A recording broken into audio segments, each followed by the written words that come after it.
Alors, bon matin tout le monde. Je suis vraiment heureuse d'être avec vous, même si je vous vois pas, j'ai pas vos réactions, puis je les regarderai pas, sinon je serais pas capable de suivre le fil. C'est pour ça que j'ai demandé à Raphaël que les questions soient vraiment à la fin. Mais s'il y a quelque chose qui n'est pas clair, par contre, dans ce que j'enseigne, posez les questions. Raphaël pourra intervenir puis me poser la question. Alors, j'y vais tout de suite. On peut changer la diapo, Raphaël.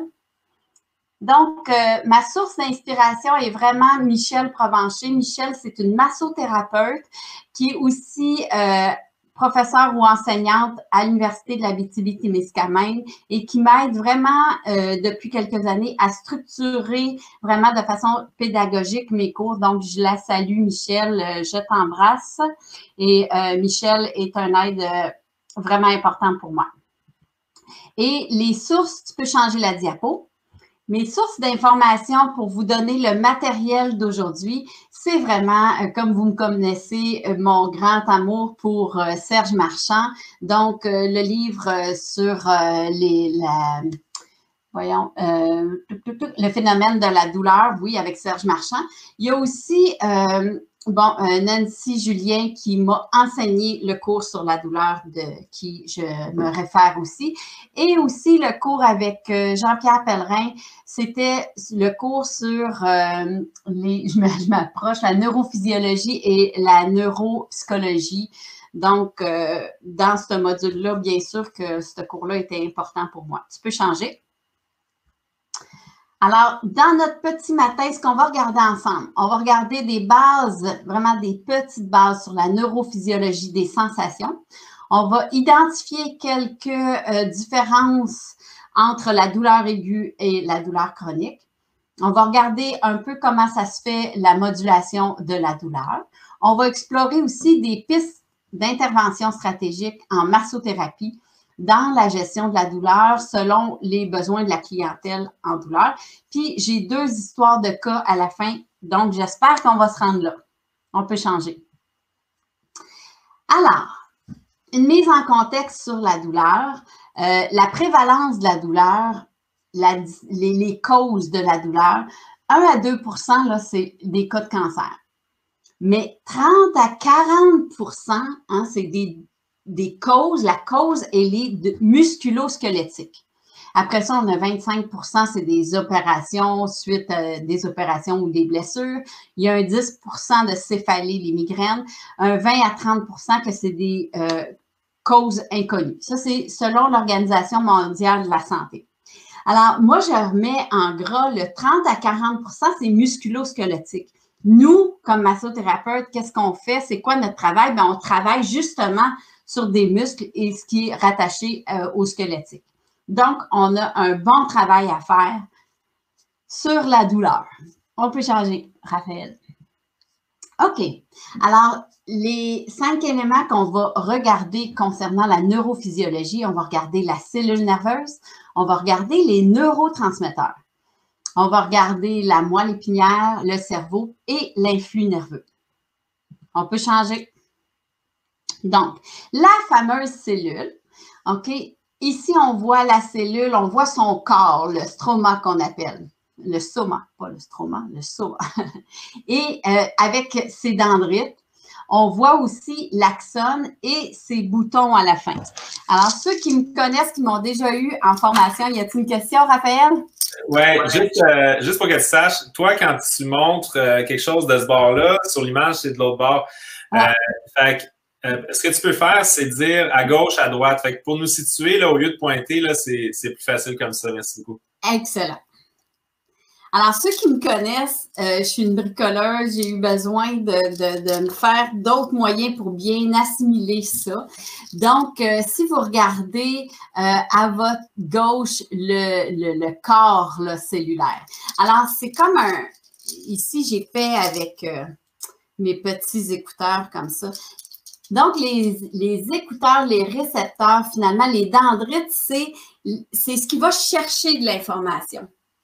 Et puis, quand c'est suffisamment excité pour avoir de l'information qui entre, il va y avoir de l'activation et ça va se transmettre, oui, dans dans l'axone, au niveau de l'axone, et les boutons dendritiques, ici, pas dendritiques, les boutons terminaux, excusez, vont transmettre l'information à un second neurone qui va recevoir l'information. Donc, voici pour une cellule nerveuse typique, ça ressemble à ça. Donc, son corps, avec les dendrites qui vont recevoir de l'information, l'axone où va cheminer l'information jusqu'aux boutons terminaux qui vont transmettre l'information à un second neurone, ou à un muscle, ou à une glande, ou à un corps au niveau une glande au niveau du cerveau. Voilà.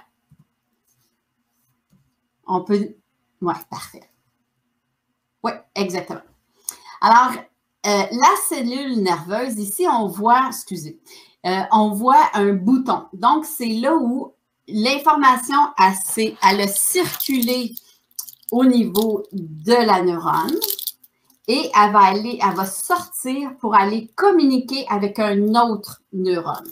Donc, on appelle ça la communication entre deux neurones, c'est une synapse. Donc, c'est la transmission de l'information. C'est l'endroit où deux neurones communiquent entre eux. Voilà, on peut changer. J'espère que ça va jusqu'à maintenant. Alors, toujours dans la cellule nerveuse, ici, on voit justement un contact synaptique. Ce qu'on voit en haut, on voit un premier neurone avec plusieurs molécules, donc des vésicules où est-ce qu'il y a des neurotransmetteurs qui sont à l'intérieur. Puis, on voit que les neurotransmetteurs que j'ai surlignés en rouge vont sortir du premier bouton dendritique. Et puis, il va y avoir la fente synaptique. La fente synaptique, c'est l'espace entre un deuxième neurone et le premier neurone. Ouais. Voilà. On peut changer. Je pense que la prochaine est aussi qu'on le voit en plus gros. Non. OK. Parfait, Raphaël. Donc, ce que je voulais mettre l'accent ici, c'était sur les fameux neurotransmetteurs. Donc, qu'est-ce qu'un neurone transporte finalement? Un neurone, il va être stimulé par des neurotransmetteurs, aussi par des métabolites, où est-ce qui est rattaché le neurone. Puis, les neurotransmetteurs, ben, j'en ai mis quelques-uns ici qu'on voit. Donc, on a des acides aminés, on a de l'acétylcholine, on a l'adrénaline, de la dopamine, de la noradrénaline, de la sérotonine, puis on a les neuropeptides aussi, comme des encéphalines, l'endorphine, les substances P. Donc, ça, c'est tous des neurotransmetteurs. Puis moi, j'avais le goût qu'on les regarde un petit peu ce matin, ces neurotransmetteurs. Là, on peut changer. Si ça va trop vite, vous le direz à Raphaël, mais moi, je pense que ça va bien. De mon chez moi, je pense que ça va bien. Alors, si on en regarde quelques-uns des neurotransmetteurs, on a justement l'acétylcholine. L'acétylcholine, elle provient principalement de l'alimentation, soit qui va être biosynthétisée. Donc, on va le transformer en acétylcholine. Puis, qu'est-ce que ça va permettre, ça, d'avoir beaucoup d'acétylcholine? Bien, c'est l'activation corticale, c'est la période d'éveil-sommeil. On a de l'acétylcholine, la mémoire, le repérage, l'apprentissage, la récompense. Ça, là, quand on a beaucoup d'acétylcholine, là, on fait tout ça. La dopamine, elle, c'est aussi l'éveil, vigilance, les alertes, la concentration, les comportements moteurs automatisés aussi. Hein, ce qu'on fait sans réfléchir, là, ça, c'est des comportements automatisés. Et aussi, la motivation, le plaisir, la récompense. Moi, je reviens un petit peu sur la présentation que Rachel Green a fait dernièrement. Là. Elle a parlé beaucoup de motivation. Mais si j'ai un bon apport de dopamine, puis ça, on le retrouve entre autres dans les acides aminés, ben je peux avoir accès à ma dopamine et là, je peux avoir accès à de la motivation, à de la récompense, tout ça. Alors, voilà pour ces neurotransmetteurs-là. On peut changer. La noradrénaline qui est super intéressante aussi, elle permet l'éveil-sommeil, mais plus dans l'éveil puis dans la méfiance. Donc, si je suis dans le bois puis que je me méfie un petit peu, il y a des bruits qui ne me sont pas familiers, je vais libérer de la noradrénaline. OK? Donc, là, présentement, on est dans l'apprentissage, on est dans l'attention beaucoup, on libère, on synthétise beaucoup de noradrénaline aussi. Puis l'humeur aussi, la dépression, combattre la dépression, se défendre, on a besoin de noradrénaline aussi. Pour ce qui est de l'adrénaline, elle est sécrétée pas principalement, par les glandes surrénales qu'on a juste ici. Et ça, c'est une réponse à un stress et c'est de courte durée qu'on va avoir de l'adrénaline. Hein. C'est une réaction de défense ou c'est aussi une émotion très, très forte. Mais on sait qu'après ça, ça va tourner en cortisol s'il n'y a pas une action qui est faite immédiate. On peut changer. La sérotonine, celle-là, la sérotonine est super importante pour nous qui avons le focus aujourd'hui sur les douleurs persistantes parce que la sérotonine est sécrétée entre autres dans le tronc cérébral. C'est un endroit, ça, dans le tronc cérébral où est-ce qu'on va libérer beaucoup d'encéphaline, de sérotonine et de substances P aussi. C'est toutes des métabolites, ça, des neurotransmetteurs qui diminue la douleur. Donc, la sérotonine ajoute sur l'éveil-sommeil, sur l'humeur, l'amélioration de l'état anxieux. Hein, si je suis en état anxieux, si je vais dans le bois, puis que je me promène, puis que ça me fait du bien, puis que ça me calme, je vais synthétiser, je vais libérer de la sérotonine qui va me calmer. La cognition et surtout celui que j'ai mis en rouge là, sur la perception sensorielle. Donc, il y a un apport important dans la perception sensorielle quand j'ai un bon apport de sérotonine. On peut changer. Toujours dans nos neurotransmetteurs, on a des acides aminés. Dans les acides aminés, on a des catégories. On a les glutamates, les aspartates. Ça, c'est des excitateurs. On a la glycine, on a des GABA aussi, que ça, c'est des inhibiteurs. Okay? Donc, si je suis trop excitée par une douleur parce que j'ai une tendinite, je vais libérer beaucoup de glutamate probablement. À l'inverse, à ce moment-là, pour me rééquilibrer puis être en homéostasie, mon corps va libérer des GABA puis des substances P pour diminuer cette douleur-là, l'intensité. On a aussi les hormones, des peptides, plusieurs modulateurs de douleur, dont ceux que j'ai nommés tantôt, l'encéphaline qui est notre morphine endogène et des substances P. On voit la petite image aussi à côté, là, où est-ce que justement il y a des neurotransmetteurs il y a un bouton un bouton terminal, oui, d'un premier neurone qui est en train de libérer probablement du glutamate ou de l'aspartate pour dire qu'il y a de la douleur.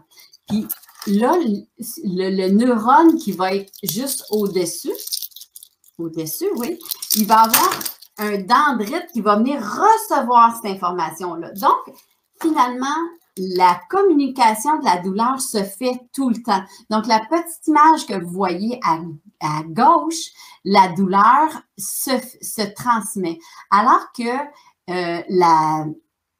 l'image qui est à droite, oui, là, ici, on voit que il y a les neurotransmetteurs qui sortent puis qui veulent communiquer avec un deuxième neurone, donc un dendrite d'un deuxième neurone, mais l'entrée est bloquée. Elle est bloquée probablement par une molécule chimique, peut-être de l'acétaminophène ou du Advil quelconque ou n'importe quelle substance qui va venir bloquer le passage de l'information au deuxième neurone. Donc, l'information de la douleur, elle va être bloquée à ce niveau-là. Merci. On peut passer à la prochaine. Alors, la prochaine, c'est une image probablement que vous avez déjà vue souvent. Donc, c'est une image qui nous montre comment la douleur entre dans notre corps, puis comment elle est dirigée vers le système nerveux central pour analyser, évaluer cette douleur-là. Donc, on a une première information là, de la douleur. Vous voyez comme un petit laser en bas à droite. Comme oui, merci Raphaël, tu fais bien ça. Donc, il y a une information. Donc, j'ai probablement un nocicepteur. Moi, je l'ai fait comme ça, il est noir. Tantôt, vous avez vu un neurone comme ça, qui était sûrement un A. Ici, on a un neurone qui est responsable de la douleur. Alors, celui-ci a été stimulé par une douleur quelconque. Donc, peut-être que j'ai pilé sur un aiguille ou un clou. Et puis là, ça va se transférer, l'information va se transmettre au niveau de ma colonne vertébrale. Et puis, elle va monter jusqu'au mon tronc cérébral. Puis, elle va s'en aller à mon système nerveux central pour dire tu piles sur un clou, ma grande, enlève ton pied. Mais avant même que l'information soit analysée complètement, j'ai une modulation pour moduler la douleur qui se passe au niveau de mon tronc cérébral et je vais libérer des neurotransmetteurs dont l'acétylcholine, la sérotonine, les encéphalines, et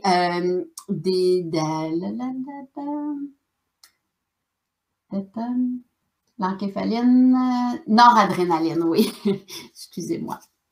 Alors, voilà on se souvient que je l'ai montré juste dans les diapos plus tôt, que c'est des modulateurs de la douleur, donc ils diminuent la sensation de la douleur, ils m'envoient des calmants de la douleur, finalement, naturels. C'est bon. Alors, j'espère que ça va bien jusqu'à maintenant. C'est super intéressant, Isabelle. C'est sûr que c'est plein de nouvelles informations. Puis il y a beaucoup de noms, d'hormones et de choses là, qu'on ne peut pas tous se rappeler sur le coup, mais les principes sont là. Les principes sont là, puis vous allez pouvoir réécouter ça là, tant que vous voulez. Oui, exactement. Tes accessoires, là, quand tu les déposes sur le bureau, là, ça fait comme un bruit dans le micro. Je ne sais pas si tu peux les déposer sur quelque chose de mou. OK, j'ai changé. Ouais. Je les mets derrière moi. Ouais, c'est ça. Ça fait comme un petit bruit là, aigu là, quand ça bouge trop. En tout cas, mais c'est parfait. Merci. OK. Est-ce que vous le voyez, celui-là, mon nocicepteur? Oui, on le voit. Oui, OK. Ouais. Good. All right. Alors, la douleur. J'ai essayé de dessiner un muscle avec un nocicepteur, justement. Alors, on peut s'imaginer que mon muscle il est spasmé pour X raison. Tiens, moi, hier, j'ai fait trop de raclage dans mon bois et j'ai assurément un peu d'inflammation au niveau de mes pectoraux, de mes intercostaux et de mon biceps. Donc, il y a quelques fibres musculaires qui sont inflammées un peu, qui sont endolories. Bien, j'ai un neurone qui s'occupe de la douleur, qui est branché sur mes muscles, puis qui envoie le signal au niveau de ma moelle épinière. Il rentre par la corne postérieure qu'on appelle et il va aller acheminer la douleur jusqu'à mon tronc cérébral. Et là, il va y avoir des interneurones qui vont relayer, oui, le message jusqu'en haut, jusqu'au niveau de mon système nerveux central. Voilà, on peut passer à la prochaine. Alors, au niveau du cerveau, dans le cortex, ce qui est super intéressant dans cette diapositive-ci, c'est que ce qu'on va voir, c'est que au niveau de mon cerveau ici, mettons la tranche comme ça, c'est là que toutes mes sensations sensorielles se passent. Puis juste à côté, donc ce qui est en bleu, c'est au niveau sensoriel. Puis juste devant, ce qui est en rouge, c'est au niveau moteur. Donc, si je pile avec mon pied sur un clou, justement, ben, ça va se rendre jusqu'à mon cerveau très rapidement, hein, d'un neurone à l'autre, ça va se rendre jusqu'à mon cerveau. Puis au niveau moteur, il y a une information qui va être descendante, celle-ci, puis qui va aller dire, whoop, rapido, lève ton pied, ça fait mal, ça, ce clou-là, sur ton pied. Alors, voilà. Et ce que je voulais démontrer aussi, on appelle cette image-là qu'on voit, ça s'appelle l'homonculus. C'est une des images de l'homonculus qui représente dans la portion, finalement, sensorielle qui est représentée au niveau de mon cerveau. Alors, si vous prêtez attention là, sur la main, sur le visage, les lèvres, ça prend une très, très grande proportion au niveau de mon cerveau. Donc, c'est pas pour rien que le massage des mains, le massage des pieds, le massage du visage est une très, très bonne chose. Même quand on n'a pas accès, moi, en oncologie ou en soins palliatifs, j'ai pas toujours accès au dos. Mais regardez la proportion du dos versus la proportion des mains et des pieds sur l'homonculus. Elle est représentée vraiment plus grande. Il y a un plus grand espace dans mon cerveau. Alors, j'ai de plus grand nombre de mécanorécepteurs, finalement, au niveau de mes mains, de ma bouche, de mon visage et de mes pieds. Donc, nous, comme massothérapeutes, c'est bon à se rappeler ça.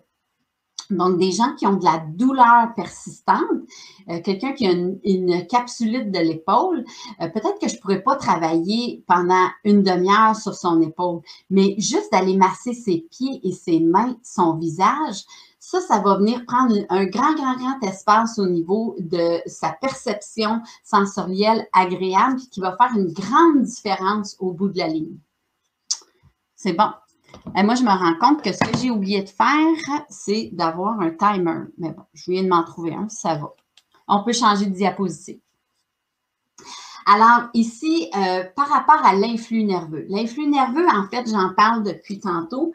L'influx nerveux, c'est justement la transmission de l'information d'un neurone à l'autre. Alors, sur l'image ici, on voit un premier neurone sensoriel, probablement un Merkel, dans la ligne bleue, qui va passer par la corne postérieure au niveau de la moelle épinière et qui va avoir une transduction jusqu'au niveau du cerveau.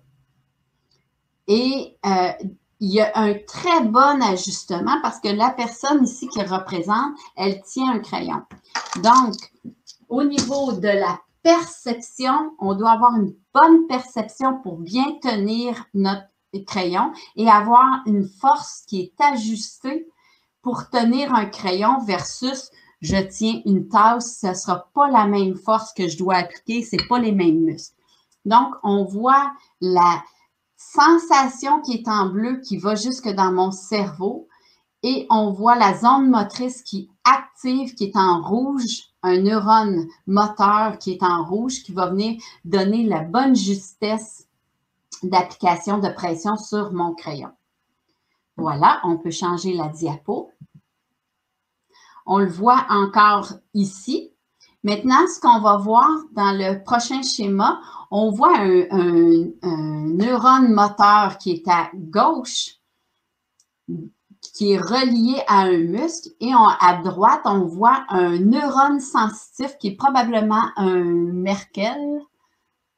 Je ne sais pas trop. Parce qu'il y a un petit bulbe là. Je peux t'aider à identifier les trucs sur la... Un corpuscule, oui, un corpuscule sensitif. C'est ça. Ça doit être probablement de Merkel. C'est pas grave, ça. C'est pas grave du tout, du tout. Donc, mais on voit que dans un nerf au complet, dans le nerf, ça, c'est intéressant à savoir. Ici, j'ai plusieurs neurones. Hein, j'ai celui que je vous ai dit tantôt qui était responsable de la douleur.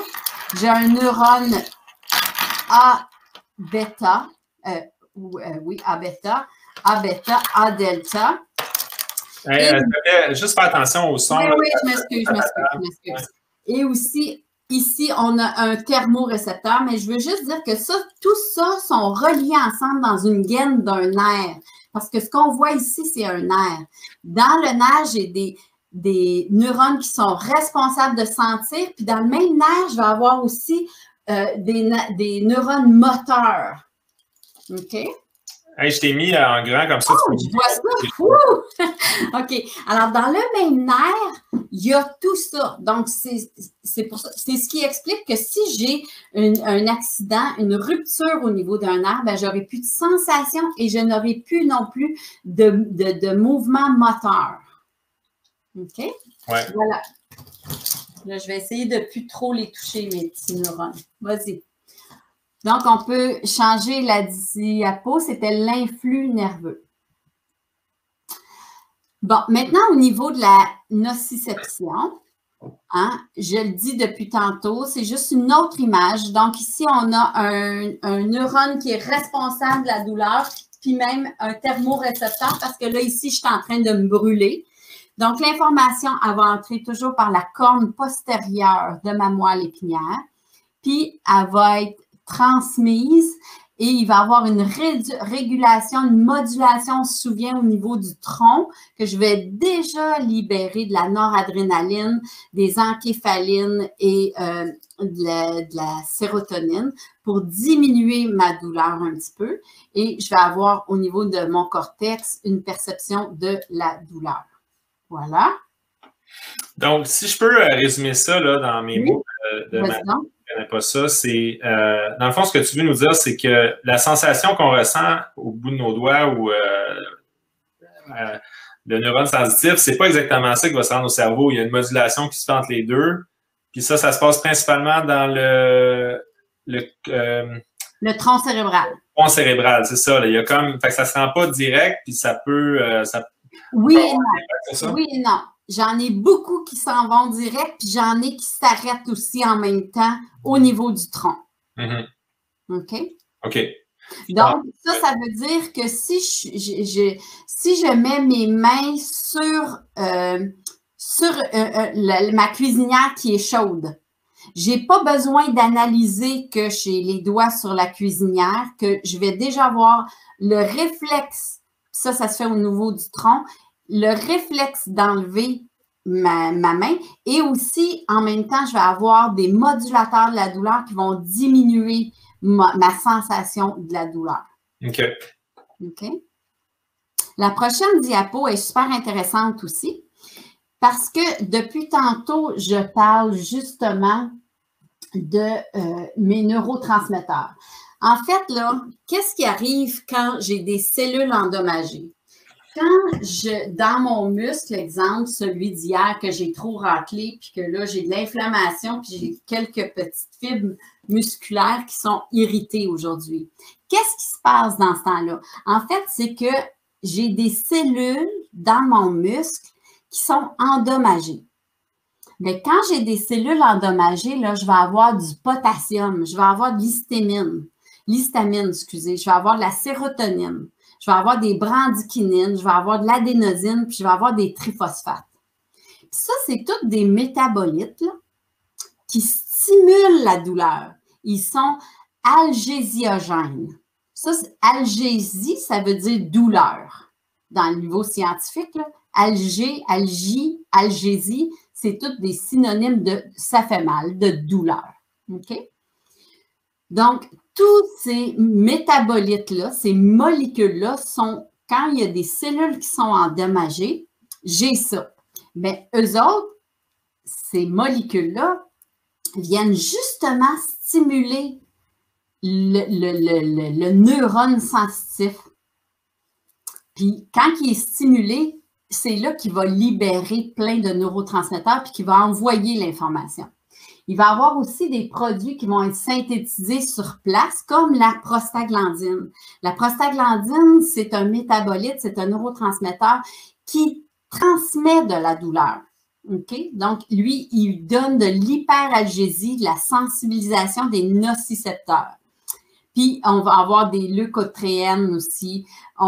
Puis, les nocicepteurs comme tels, je vais avoir comme métabolite des substances P.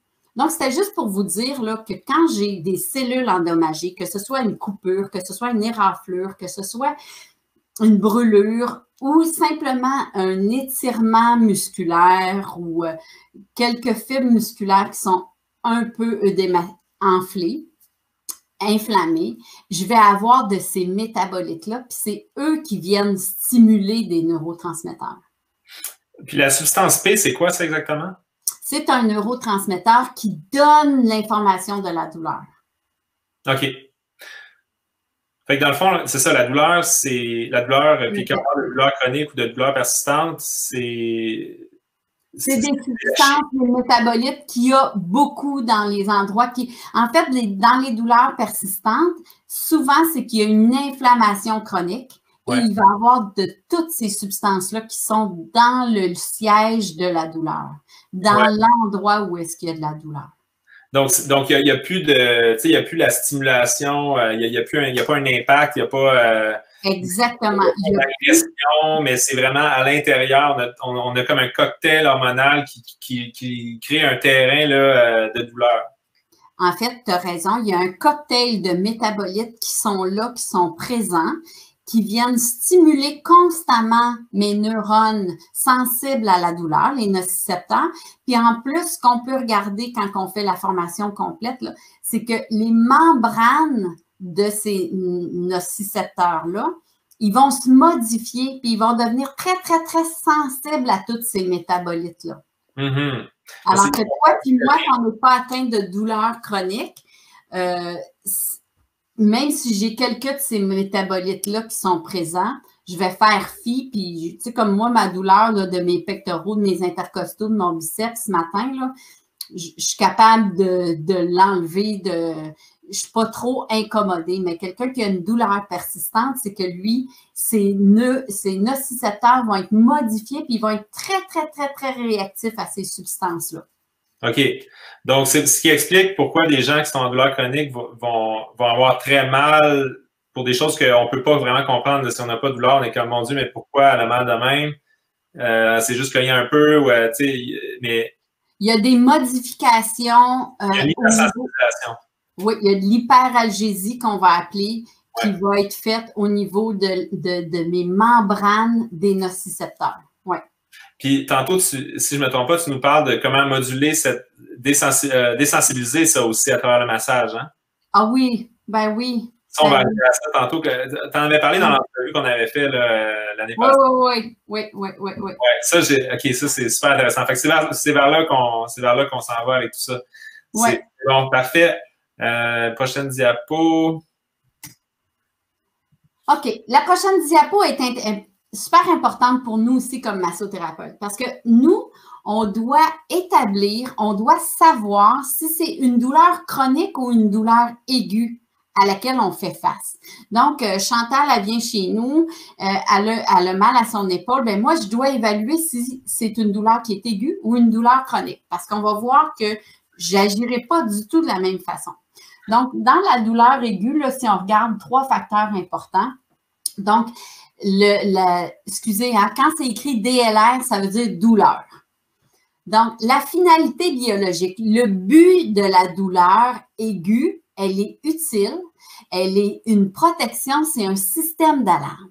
Alors que la douleur chronique, c'est pas ça du tout, là. Il n'y a plus de but, il n'y a plus de protection, c'est plus un système d'alarme, c'est inutile, c'est une douleur qui est inutile parce que j'ai plus l'agent agressif, si on veut. OK?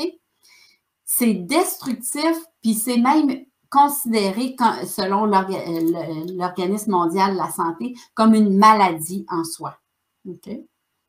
Le mécanisme, qu'est-ce qui m'informe, qu'est-ce qui fait que j'ai de la douleur? Quand c'est une douleur aiguë, là, c'est unifactoriel. Je sais pourquoi. Hier, j'ai surutilisé mes muscles, j'ai une douleur aiguë. Tu t'es planté du verre dans la main, c'est unifactoriel, on va l'enlever, ça va guérir, puis tu n'en auras plus. OK? Alors que la douleur chronique, c'est la plupart du temps plurifactoriel, multifactoriel. Ça vient de plusieurs choses qui est arrivé. OK? Puis c'est compliqué même à trouver la source. Alors que dans une douleur aiguë, ben c'est important de la savoir. Qu'est-ce qui a fait que tu as cette douleur-là aujourd'hui? On va arrêter cette agression-là. Alors que quand c'est de la douleur chronique, quelqu'un qui vient puis que ça fait des années qu'elle a mal, là, de trouver la cause du pour qui, pourquoi, comment, c'est inutile. Il faut plutôt aller vers une autogestion puis de transformer, de faire de la neuroplasticité pour changer la membrane cellulaire qui soit moins sensible à la douleur. Okay? L'objectif, justement, de l'intervention, au niveau d'une douleur aiguë, je l'ai nommé, c'est la guérison, le soulagement de la douleur, enlever l'agression. Alors que dans la douleur chronique, c'est de la réadaptation, de la gestion de la douleur, puisqu'on ne pourra pas guérir. C'est bon? Oui, c'est bon. Petite question, quel est l'élément déclencheur de la douleur persistante? Qu'est-ce qui fait que le mécanisme normal cesse? Ben, dans le fond, ça revient à ce que tu disais, c'est multifactoriel, puis c'est compliqué, mais tu n'as pas trop précisé les possibles causes, mais qu'est-ce qu'on pourrait envisager comme cause? Bien, ce qu'on pourrait envisager, c'est qu'on a mal, j'en ai nommé tantôt, exemple, quelqu'un qui a eu une chirurgie puis qui n'a pas été bien, sa douleur n'a pas été bien gérée après la chirurgie. Tu sais, que Chantal, elle va se faire opérer pour... on va y aller avec une opération à cœur ouvert. Là. Une opération à cœur ouvert, OK? Mais que Chantal a peur de la morphine, puis du dilodide, puis de toutes les substances chimiques qui vont lui être administrées, puis elle ne les prendra pas. Elle va plutôt endurer sa douleur en se disant « Je suis bonne, je suis forte, je suis capable. » OK? Mais tout ce temps-là, elle va faire de la transformation sur ses récepteurs de douleur, puis elle va devenir une hypersensible de la douleur. Puis 6 mois après, elle va avoir encore toujours mal, alors que c'est guéri, là, c'est réparé, puis tout son corps est en processus de réparation, mais ses nocicepteurs, eux autres, sont restés le bouton collé sur « ça fait mal ».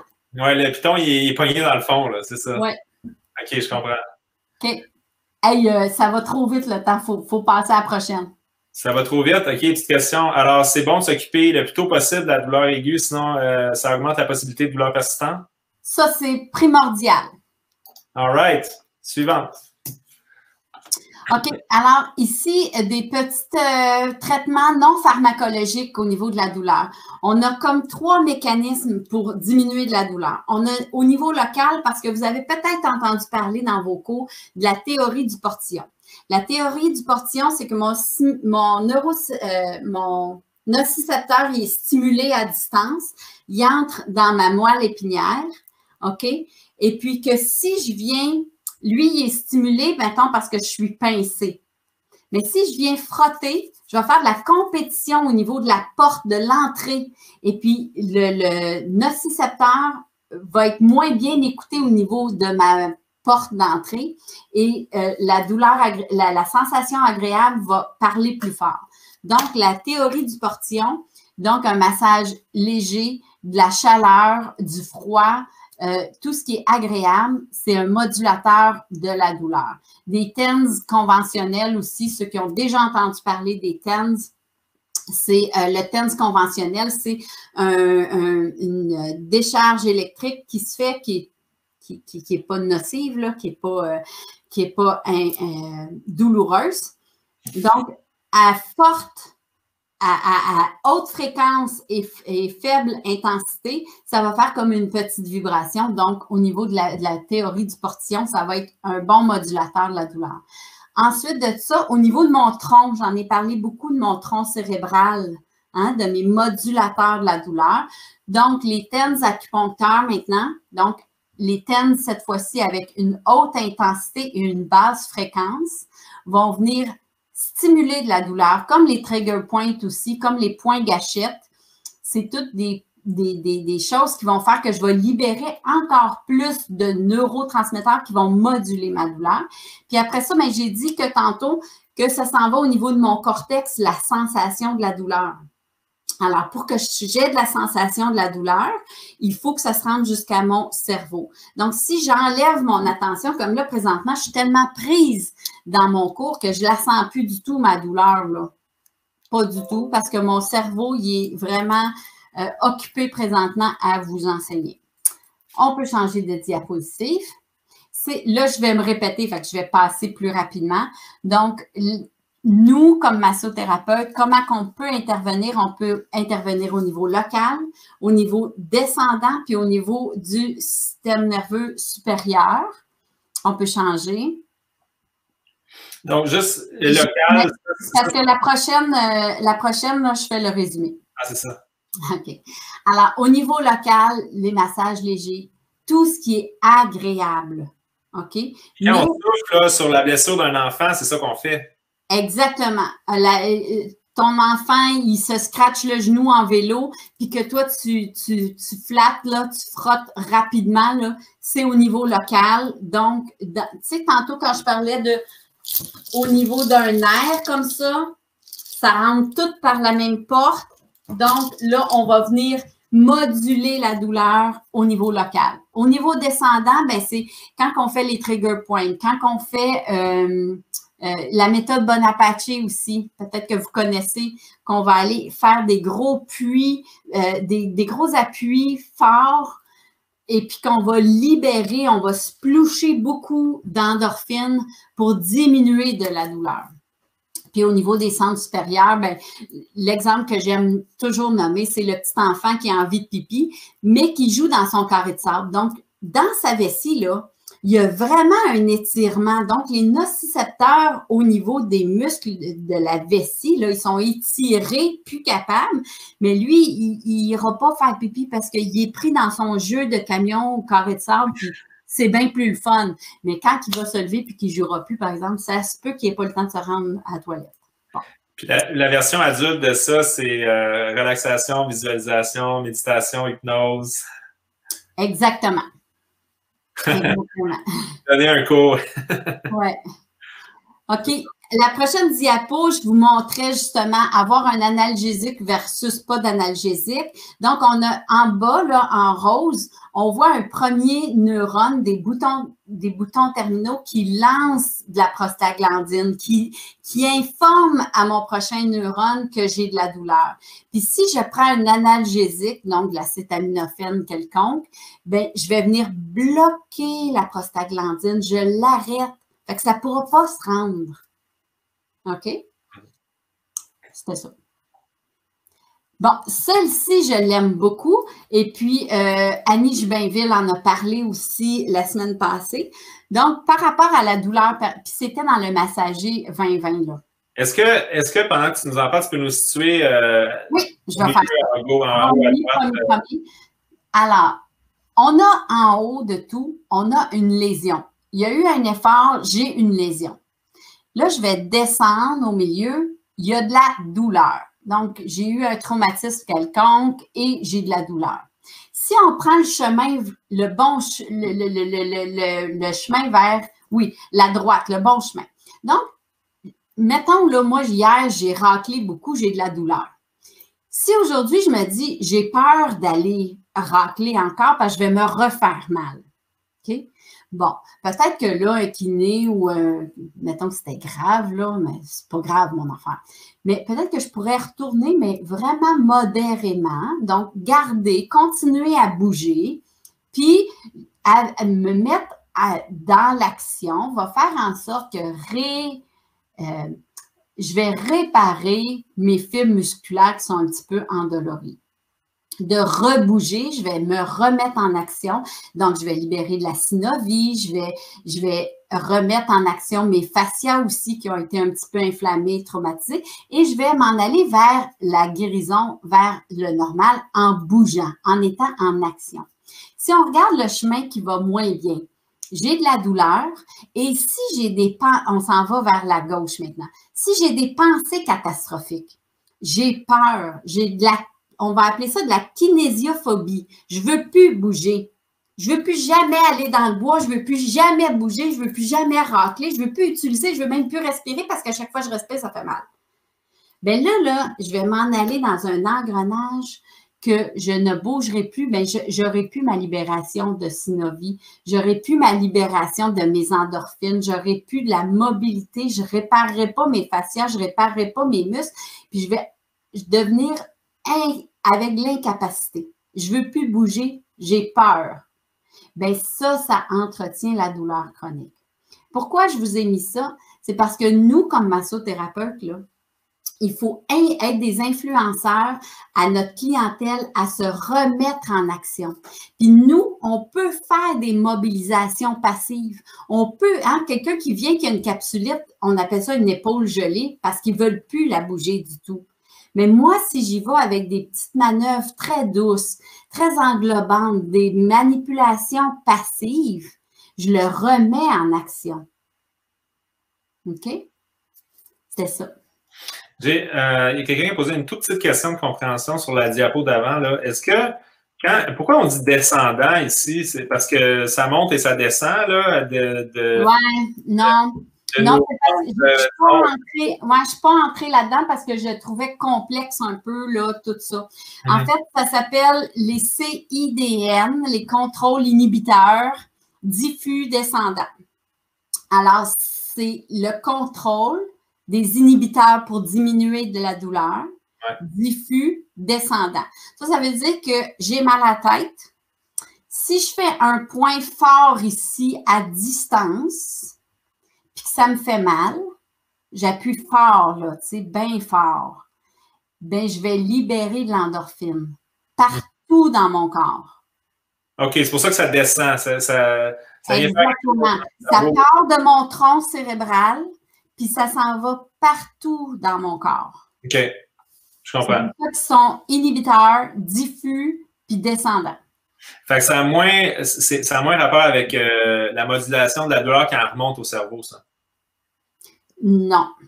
En fait, c'est ça. Puis, il faut bien connaître ce mécanisme-là parce qu'on ne l'appliquera pas, ce mécanisme-là, avec des gens qui ont une douleur chronique. Parce que des gens qui ont une douleur chronique, mettons, j'ai des céphalées chroniques, tout mon corps est hyper sensibilisé à la douleur. Puis là, j'ai refait une autre douleur, même si elle est à distance.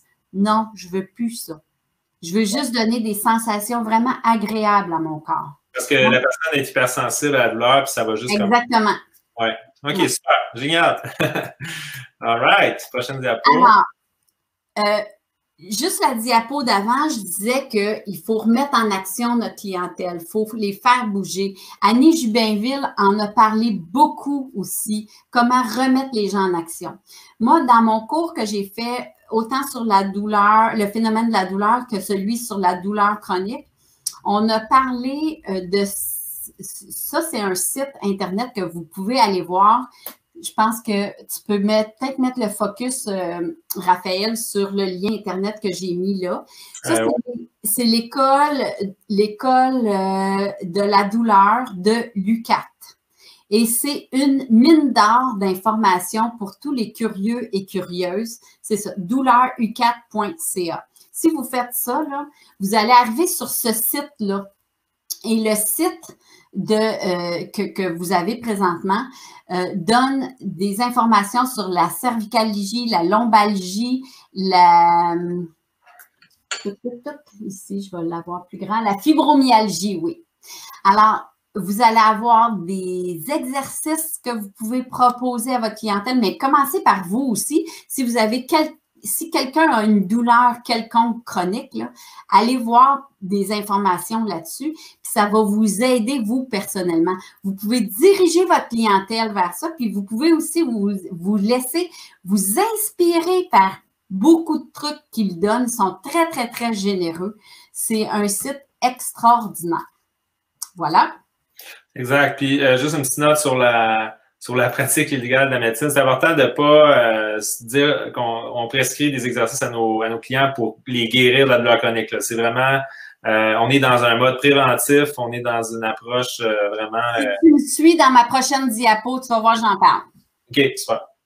Alors, moi, je dis juste la diapo d'avant, allez vous inspirer, mais pour rester dans votre rôle de massothérapeute. Ça, c'est extrêmement important.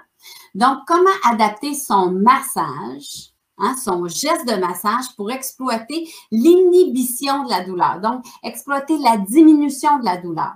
Bien, réguler les attentes, établir un contrat thérapeutique, oui, lors de l'entrevue initiale. La personne arrive à un mal à 5 sur 10.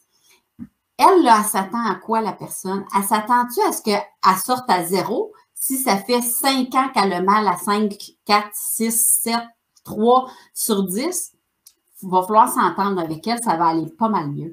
Encourager la personne avec de la respiration lente et profonde. Rappeler au client de respirer. Prévoir des moments pour suggérer une respiration profonde. Pendant votre massage, là, faites de la respiration avec votre clientèle, puis invitez votre clientèle à réutiliser ces respirations profondes-là après. Utiliser différentes approches connexes, exemple de techniques, là, de la visualisation, de la relaxation, la méditation, l'auto-hypnose et surtout de l'automassage. Nous autres, on est des pros de l'automassage. Hein? On est les pros du massage et de l'automassage, donc prescrivez du massage puis de l'automassage. Aussi mettre dans votre clientèle, là, dans un bon contexte là, de musique agréable, votre bureau que votre personne se sente en sécurité, qu'il y ait des odeurs qui soient agréables pour la personne. Je reviens sur l'automassage. Moi, je vous lance un défi, la gang, OK? Quand je donne mes cours, je demande à mes étudiants de se fermer les yeux puis de lever la main qui se fait masser au moins une fois par mois. Puis des fois, c'est gênant. Là, on est dans la pandémie puis on ne peut pas se faire masser, même nous comme massothérapeutes. Moi, je vous lance, puis à chaque feu de camp, là, Raphaël nous propose quelqu'un qui vient nous montrer des automassages. Moi, j'ai produit des capsules d'automassage. Moi, je vous lance le défi de vous automasser. Plus vous allez le faire vous-même, plus vous allez être convaincu des bienfaits de l'automassage parce que vous allez les ressentir vous-même.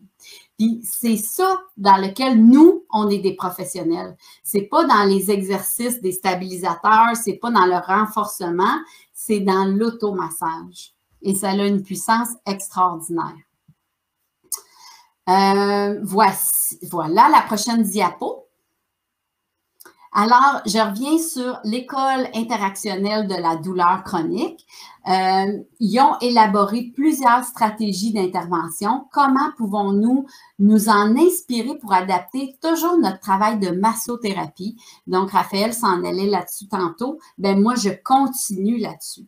Donc, j'ai ressorti deux stratégies de l'école interactionnelle de la douleur. Il y en a une, c'est le contrat. Donc, comment établir par écrit un contrat d'un changement minimal qu'on s'attend un et l'autre. Donc, peut-être c'est sur de la diminution de la douleur, peut-être que c'est sur une meilleure amplitude articulaire, oui. Donc, comment faire un contrat avec votre clientèle? La deuxième, c'est le 180 degrés et Annie Jubainville a parlé de quelque chose de semblable. Donc, prescrire soit des mouvements, soit des actions, soit des postures dont les paramètres vont dans la direction opposée des solutions qui ont été tentées et qui n'ont pas eu de succès jusqu'à date. Tu es allé te faire masser, tu es allé voir un kiné, tu es allé voir des gens, puis ils ont fait des choses. Bien, qu'est-ce qu'ils ont fait? Qu'est-ce qui a fonctionné? Qu'est-ce qui n'a pas fonctionné? Puis, ce qui n'a pas fonctionné, je n'irai pas dans la même veine, là. Je vais m'en aller vers autre chose. Hein? Tu as été te faire masser, exemple, puis tu as de la fibromyalgie, tu as été te faire masser, puis tu as fait un bon massage vigoureux parce que c'est ça que tu lui demandais. Puis, ça n'a pas diminué tes douleurs, tu n'es pas amélioré. Bien, peut-être qu'un massage vraiment doux, vraiment agréable, va faire une différence. Va faire la différence qui va faire en sorte que tu vas avoir de l'amélioration. Donc, c'est deux des 12 stratégies d'intervention de l'école interactionnelle que j'ai le goût d'explorer dans mon module 3 sur la gestion de la douleur. La prochaine diapo, on arrive à nos 2 cas cliniques. Donc, soit Raphaël, qu'on va avec les questions des gens ou qu'on y va avec mes 2 cas cliniques. Oui, bien, je pense qu'on peut en faire au moins un. On a le temps, là, de toute façon, encore. Ben, ça va être rapido, ça va être agréable. Donc, on a Caroline, elle a 42 ans, elle est atteinte de fibromyalgie depuis 4 ans. Elle est épuisée par sa condition. Elle ressent plusieurs sites de douleur que vous voyez là en rouge. Donc, quel type de douleur est-ce que c'est, Raphaël? Es-tu capable de me dire si c'est une douleur aiguë ou une douleur chronique? Chronique. Chronique, hein? Parce que c'est persistant. C'est persistant, bravo. OK, puis comment qu'on pourrait, là, le monde à la maison, là, faites juste réfléchir comme ça, on cogite. Qu'est-ce qu'on ferait? Comment qu'on peut adapter notre geste de massage avec Caroline qui est atteinte de fibromyalgie?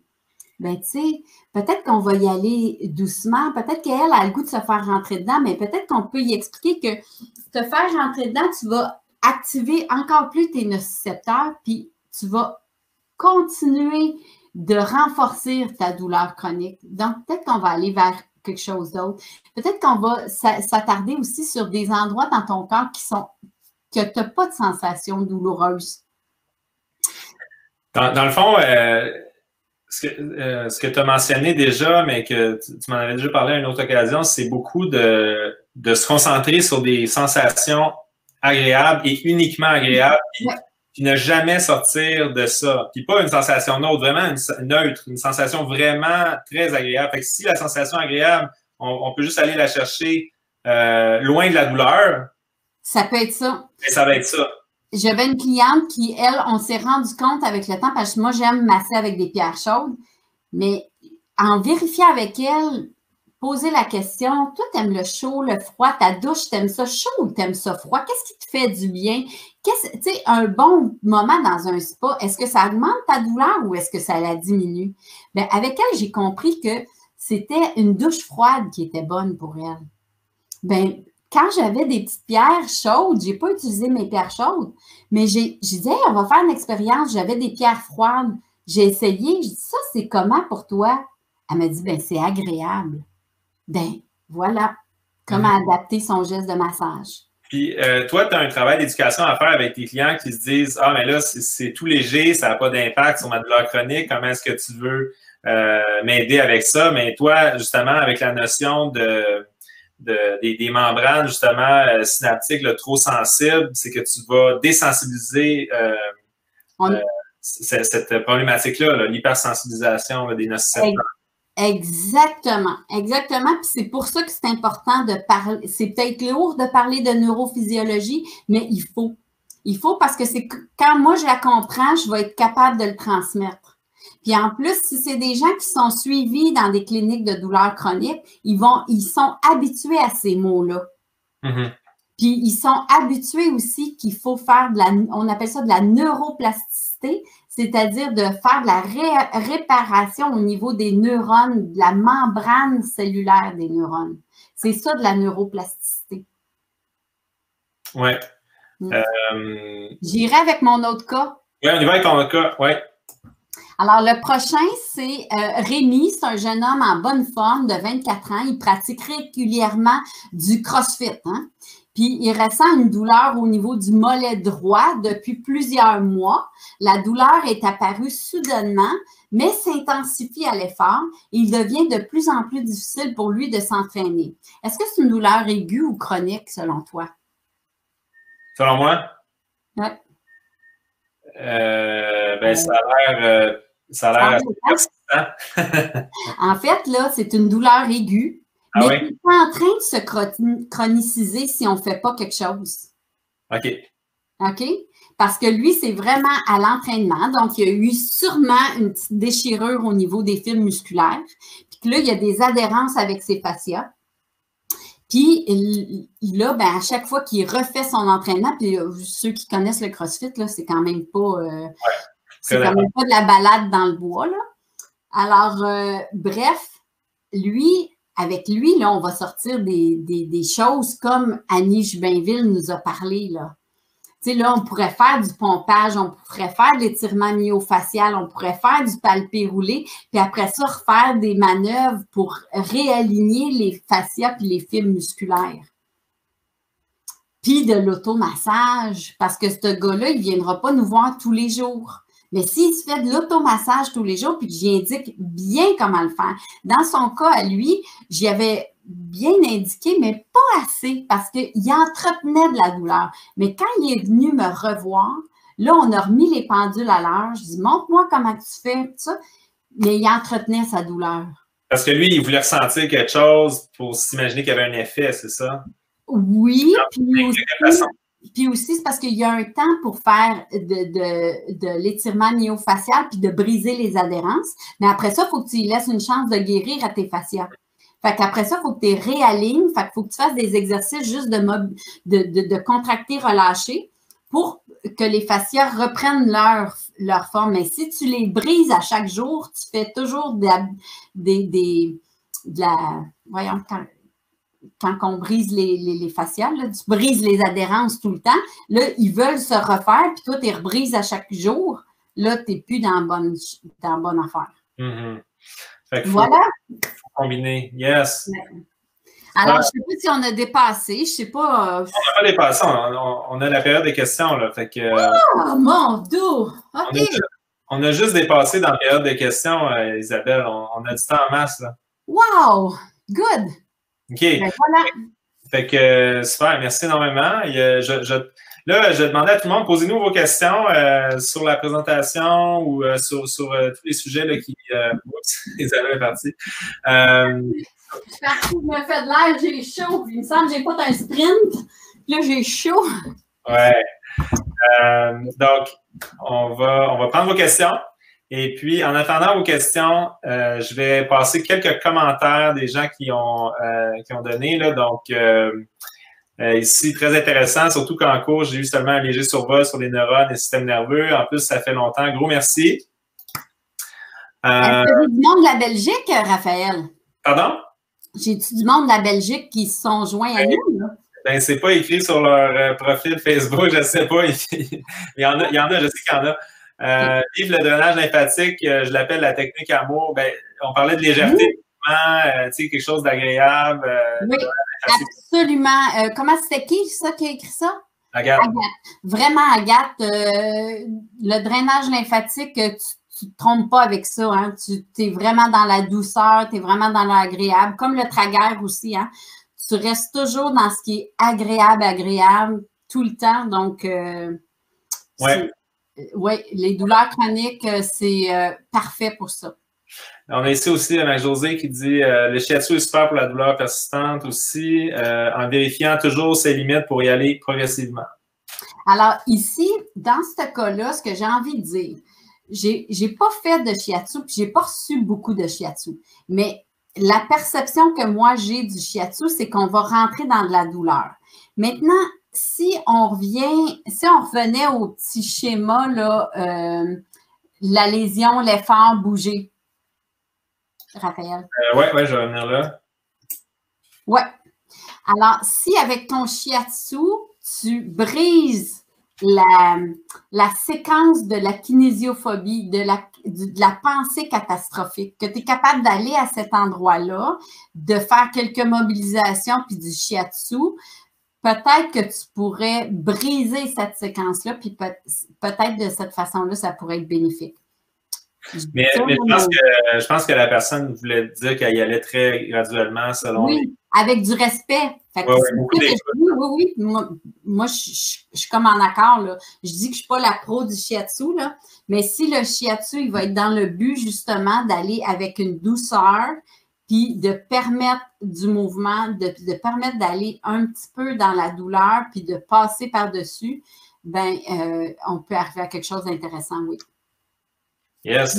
Je continue. Ici, on a Catherine qui dit important, comme insiste Isabelle, c'est d'adapter à chaque patient suivant sa pathologie, les traitements et notre boîte à outils, chercher la collaboration, évaluer les effets, participer ensemble à l'accompagnement. Alors, merci Catherine. Catherine, c'est de la Belgique, c'est ma collègue de la Belgique. Alors oui, effectivement, donc chacune, on a nos coffres à outils. Notre client a aussi son coffre à outils. Donc, c'est d'aller voir avec moi, mon bagage, puis lui, son bagage. Est-ce que tu es déjà suivi en physiothérapie? Est-ce que tu es suivi en clinique de la douleur? C'est quoi les exercices qui te font faire? Quel exercice qui te fait du bien? Puis, moi, je me souviens qu'avec quelqu'un, là, elle était en très grande douleur. Puis, ben, je faisais du contracté-relâché avec elle, puis c'était super parce que sa physiothérapeute faisait ça aussi, du contracté-relâché. Donc, on allait dans la même direction. Ça, c'est vraiment excellent. J'ai plein de commentaires, donc on va prendre peut-être raccourcir les réponses un petit peu pour arriver à répondre à tout le monde. Donc, Louise-Anne Papineau, quand est-ce qu'on pourrait dire que la douleur devient persistante en termes de mois? Je pense qu'il y a une définition de la douleur chronique, hein? Oui, en fait, là, la définition de la douleur chronique, là, c'est qu'elle persiste au-delà de 3 mois. Puis c'est aussi, une douleur chronique peut aussi être une douleur qui est persistante, qui revient. Comme les migraines, c'est une douleur chronique. Et puis, en fait, c'est qu'elle est au-delà de la période de guérison qui était prévue. Donc, tantôt, tu m'as parlé d'une opération à cœur ouvert. C'est quand même pas comme avoir une petite… Fasciite plantaire. Oui, fasciite plantaire, c'est ça. Et puis, voilà. Puis, la fasciite plantaire, justement, c'est un bel exemple aussi. Si la fasciite plantaire, j'en prends pas soin, je stoppe pas, bien, elle peut durer sur des années puis devenir une douleur chronique, puis même qui va monter jusqu'à mon mollet, jusqu'à ma cuisse, jusqu'à ma fesse. Ouais. All right. On nous dit, Chantal, merci de tout cœur, je suis vraiment très satisfaite.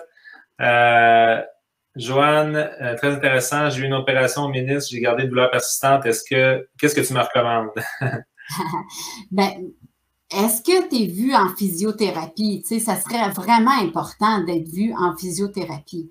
Puis après ça, d'après les exercices du physiothérapeute, bien là, toi, c'est de t'en inspirer pour faire, tu sais, est-ce qu'il veut ramener de la mobilité ou est-ce que tu as une chaîne musculaire qui ne force pas bien?